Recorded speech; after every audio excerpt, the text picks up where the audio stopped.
Funny story, I'd been planning to go. I'm really excited. Then last month, I'm watching the Grammys. I find out Chappell Roan has stolen my Met look. Pink Pony Club? More like Pink Pony Bitch. So let's turn to a different feminine phenomenon, that of former MAGA megastar Marjorie Taylor Greene, who despite being HOTTOGO the hell out of Congress earlier this year, still has a few things about the Trump administration she'd like to get off her chest. And last week, at the Ron Paul Institute of Texas, she did just that. When we started talking about releasing the Epstein files, I'm like, this is a no-brainer. President Trump will just roll them out on a big cart himself. Okay, Marjorie, there's your first mistake. Trump doesn't even roll his own suitcases. He doesn't roll his own dice. In fact, back in the Epstein Island days, the man wouldn't even roll his own 20s to snort lines off of Alan Dershowitz's ass. Allegedly. But excuse me, Marjorie, please, continue. Well, it was the most shocking thing when I sat in a conference meeting and I learned that the president didn't want to release the Epstein files. I was like, what? Welcome to reality, Marge. We haven't been expecting you. Honestly, I really didn't think she'd come around, and I almost feel bad for her. It must be so jarring to realize Trump's been lying to her for so long. Kind of like how Eric feels every time Trump tells him, "What? Of course I love you, son." And I don't think that it's just the afterglow of spending 60 hours in a tanning bed. Greene seems to be radiating genuine rage that Donald Trump didn't even try to distance himself from Epstein while pressuring her to drop her support for the Epstein discharge petition. Well, I'll never forget it. I was in my office in the Rayburn building, and I got a phone call from the president. And he was at the White House, and he wanted to talk to me about the discharge petition that I'd signed my name on. And he said, Marjorie, you're going to have to take your name off that discharge petition. And he said, my friends are going to get hurt. He said his friends would get hurt if we released the Epstein files. He said, Marjorie, these are good people. These are people you know at Mar-a-Lago. People in Palm Beach, they're going to get hurt by this. And I said, Mr. President, people have been hurt. These women have been hurt. I said, you should talk to them. You should have them in the Oval Office, Mr. President. You have everybody in the Oval Office. And he wouldn't have anything to do with them.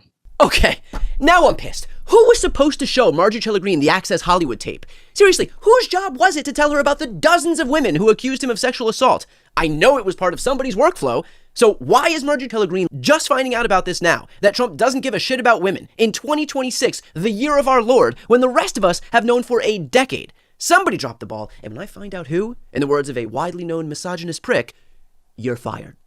But I find it genuinely hard to wrap my head around the depth of Marjorie Taylor Greene's shock and grief about all of this. Just listen. To actually be asked by the President of the United States to back off and not help these women, that's when MAGA died. That's when MAGA died? Strong language, Marjorie. Write it in seashells and we might have to throw you in prison. And speaking of death threats, after breaking with Trump, Marjorie Taylor Greene actually received several on her own, both against her and her son. So she contacted the administration looking for help. I bet you can guess what happened next. I sent them to all these people. I got no response from Susie Wiles. None. And she's a mother and a grandmother and a woman. I got no response from James Blair because he only cares about making money on campaigns. I did hear from Kash Patel. He said on it, but I haven't heard from him since. I don't know what he's on.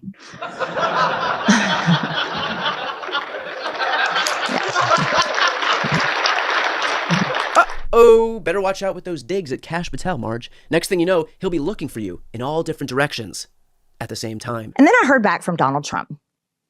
And I've saved these text messages. I'd probably get put in jail if I released them publicly, but I saved them. Where Donald Trump proceeded to tell me that it was my fault and that I deserve it. If my son gets killed, I deserve it because I was a traitor to him. That is our President of the United States. That's the man that says MAGA is whatever he wants it to be. Trump feels betrayed by Greene. Greene feels betrayed by Trump. You guys have both seen how the other treats people, right? You teamed up with someone evil, and now you're surprised that they're being awful to you? I'm not sure I can unpack all of the crazy underneath Greene's misguided sense of justice, but as for Trump, for a guy so obsessed with gilding things he wipes his ass with bullion bricks, the man knows shit about the golden rule.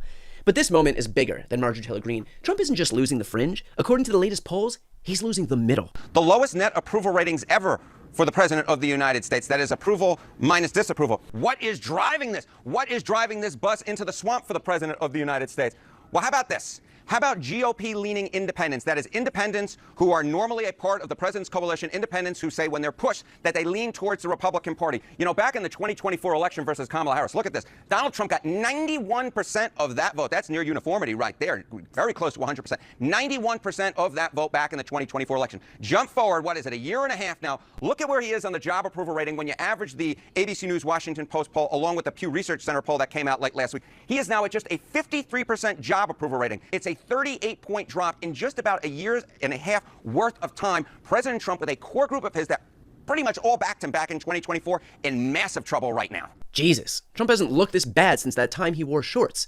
Things aren't going well. We know it, he knows it, and he finally seems to be losing interest in trying to talk us out of what we're seeing with our own eyes. Take gas prices, for example. AAA reports the national average for a gallon of regular has jumped 30 cents in just 1 week. This morning, you see it right here. It stands at $4.46. As we enter the 10th week of the war and the start of the summer travel season, the White House now won't commit to any new timeline for when drivers may see relief at the pump.